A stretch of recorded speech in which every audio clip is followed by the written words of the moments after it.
चलिए शुरुआत बुलेटिन की बड़ी और अहम खबरों के साथ करेंगे। बड़ी जानकारी, भक्तों के लिए बद्रीनाथ धाम के कपाट खुले। आज सुबह 6 बजे से श्रद्धालु भगवान के दर्शन कर रहे हैं। सुबह 6 बजे से ही श्रद्धालुओं का तांता मंदिर के अंदर लग चुका है। पुजारियों ने विधि विधान के साथ श्री हरि की पूजा अर्चना की।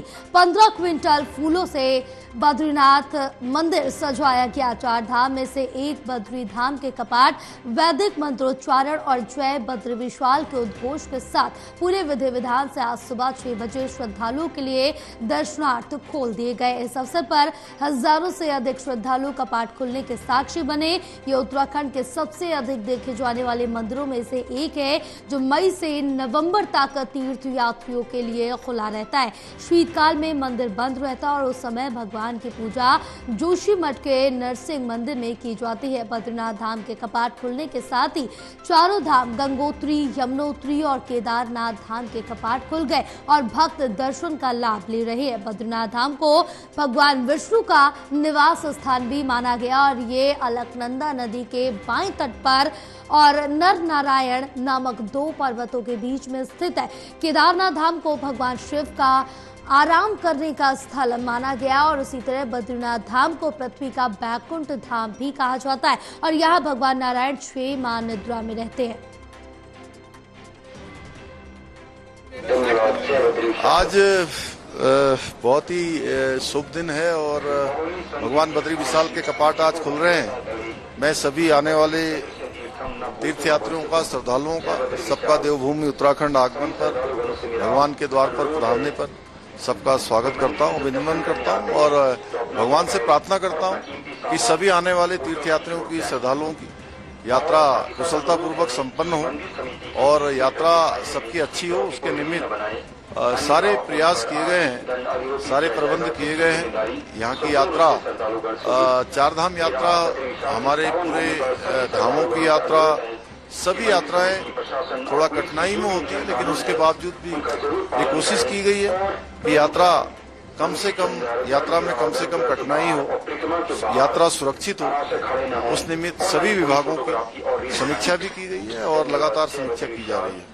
देखिए, डेवलपमेंट वर्क का हम लोगों का भी और आदरणीय प्रधानमंत्री जी लगातार इसकी समीक्षा करते हैं। उन्हीं के मार्गदर्शन में, उन्हीं के नेतृत्व में भगवान बद्री विशाल के मास्टर प्लान पर काम हो रहा है। क्योंकि 6 महीने काम यहाँ नहीं हो पाता है, लेकिन उसके बावजूद भी जो 6 माह का समय होता है, तेजी से काम होता है और ये डेवलपमेंट वर्क पूरा होने पर आप देख भी रहे होंगे, बदला सा आपको यहाँ पर दिखाई दे रहा है। जब ये पूरा काम हो जाएगा तो ये पूरी भगवान बद्री विशाल की नगरी बहुत सुंदर होगी और आध्यात्मिक रूप से हमारे सभी तीर्थयात्री पर्यटकों के लिए एक अच्छा स्थान, जो हमेशा उनके लिए जो है उनके स्मरण में रहेगा।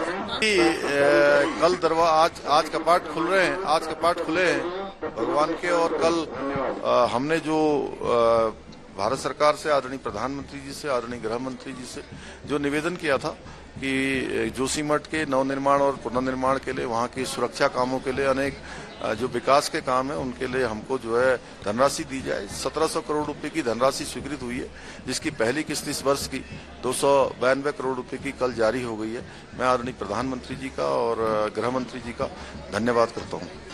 2082 के वैशाख शुक्ल सप्तमी के पावन दिन प्रातः काल 6 बजे भगवान श्री बद्रीनाथ जी के कपाट उनके निज धाम में दर्शकों, भक्तों के दर्शन के लिए, पूजन के लिए, आराधना के लिए खोले जा चुके हैं। ये बड़ी प्रसन्नता का विषय है। पूरा देश इस समय हर्षित है। हम चाहते हैं कि अधिक से अधिक लोगों को भगवान के निज धाम में दर्शन का लाभ प्राप्त हो।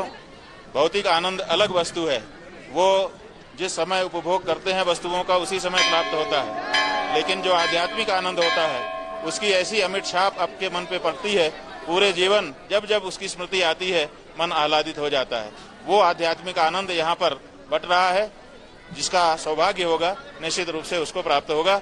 आप इस ओर उन्मुख हो, यही हमारा इस समय आपसे आह्वान है। चलिए और ज्यादा जानकारी लेंगे। हमारे साथ हमारे सहयोगी पंकज गहरोला जुड़े हुए हैं।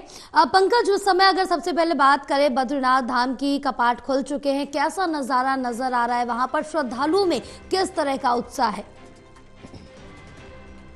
वो वैकुंठ धाम या फिर मोक्ष धाम कहे जाने वाले भगवान बद्री विशाल के कपाट खुल गए हैं। सुबह 6 बजे रवि पुष्य नक्षत्र में वैदिक मंत्रोच्चारण और विधि विधान पूर्वक इसके कपाट खुल चुके हैं और लगभग 10,000 के करीब श्रद्धालुओं ने यहाँ पर कपाट खुलने के मौके पर पहुंचे हैं। मुख्यमंत्री पुष्कर सिंह धामी भी यहाँ पर कपाट खुलने पर पहुंचे। उन्होंने सबसे पहली पूजा यहाँ पर की है और प्रधानमंत्री नरेंद्र मोदी के नाम पर यहाँ पर पहली पूजा की है।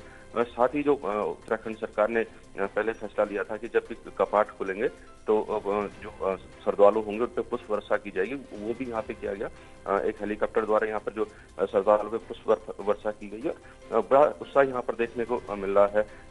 आर्मी गढ़वाल राइफल के यहाँ पर बैंड है जिसकी ध्वनि और मधुर यहाँ पर इस मौके को बना दिया है और बड़ी संख्या में यहाँ पे आ रहे हैं। अगर जय मैं बताऊं तो कल यहाँ पर जो पांडुकेश्वर है जहाँ पर 6 महीने भगवान बद्री विशाल की पूजा होती है, वहाँ से जो भगवान की जो उत्सव डोली है बद्री विशाल की, वो साथ में शंकराचार्य की गद्दी और गाड़ू घड़ा जिसमें तिल का तेल होता है, वो लेकर यहाँ पर कल श्रद्धालु और जो यहाँ पर जो मुख्य पुजारी हैं रावल बद्रीनाथ के और धर्माधिकारी हैं और जितने वेद पाठी हैं उनके साथ ये कल दोपहर तक बद्रीनाथ पहुंच गए थे और उसके बाद आज सुबह पूरी पूजा के बाद भगवान के श्रृंगार के बाद ये कपाट खुले हैं।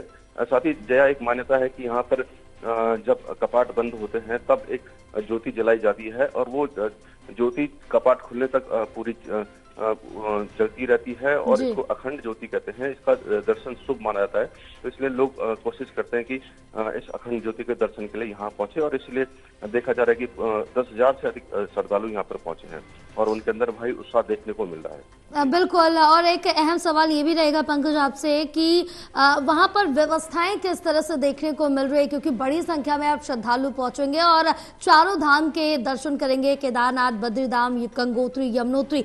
तो इस बीच अगर सुरक्षा व्यवस्था की बात करें तो वो कैसे रखी गई है और अन्य व्यवस्थाएं कैसे रखी गई हैं? बिल्कुल जया, आज बद्रीनाथ धाम के कपाट खुलने के साथ ही चारों धामों के कपाट खुल गए हैं। 30 तारीख को पहले गंगोत्री यमुनोत्री के कपाट खुले, 2 मई को भगवान केदारनाथ के कपाट खुले और आज बद्री विशाल के कपाट खुल गए हैं। यात्री यहाँ बड़ी संख्या में पहुंचने लगे हैं। लगभग 23 लाख लोगों ने ऑनलाइन यहाँ पर यात्रा के लिए अब तक रजिस्ट्रेशन करा चुके हैं और ऑफलाइन रजिस्ट्रेशन अलग हो रहा है। तो यहाँ पर सरकार की द्वारा पूरी कोशिश की जा रही है कि जो यात्रा है वो सुगम हो और सुरक्षित हो। इसके लिए तमाम इंतजाम किए गए हैं। जगह जगह पर पुलिस फोर्स यहाँ पर तैनात की गई है। अगर कोई मौसम बिगड़ता है उसकी जानकारी यहाँ पर दी जा रही है। साथ ही यहाँ पर पूरे यात्रा रूट पर 624 सीसीटीवी कैमरा लगाए गए हैं जिससे कि यहाँ पर नजर बने हुए हैं। साथ में यहाँ पर जगह जगह ड्रोन भी लगाए गए हैं पुलिस के द्वारा और कोशिश की जा रही है। साथ में ट्रैफिक व्यवस्था को भी दुरुस्त करने के लिए यहाँ पर इस बार जो एएसपी और डीएसपी लेवल के अधिकारियों को तैनात किया गया है जिससे कि कोई यहाँ पर अव्यवस्था न हो, ट्रैफिक में जो श्रद्धालु हों वो परेशान न हो और वैकल्पिक मार्गों को भी चुना गया है। अगर संख्या ज्यादा बढ़ती है तो वैकल्पिक मार्गों का भी यहाँ पर यात्रा की जाएगी। साथ ही कोशिश की जा रही है कि किसी तरह की अव्यवस्था न हो। तमाम धामों में जो श्रद्धालु पहुंच रहे हैं उनको अच्छे से दर्शन हो, उसके लिए जो वहाँ का मंदिर समिति का प्रशासन है, पुलिस प्रशासन है, स्थानीय प्रशासन है, वो पूरी तरीके से यहाँ पर लगा हुआ है। बिल्कुल। इस बीच अगर हम खच्चरों की बात कर ले, क्योंकि केदारनाथ धाम के लिए भी खच्चरों का इस्तेमाल किया जाता है, तो उनकी क्या व्यवस्था रहेंगी? क्योंकि पिछली बार भी देखा था काफी ज्यादा खच्चरों की दुर्दशा भी देखने को मिली थी, क्योंकि बड़ी संख्या में श्रद्धालु पहुंच रहे हैं और उनको किस तरह से मैनेज किया जाएगा? बिल्कुल जी, पिछली बार ये बड़ा मुद्दा उठा था, लेकिन इस बार सरकार ने पहले से ही ये व्यवस्था कर ली थी कि जो भी खच्चर वहाँ पे होंगे उनके समय से पहले उनका रजिस्ट्रेशन कर लिया गया है, उनका वैक्सीनेशन हो गया है।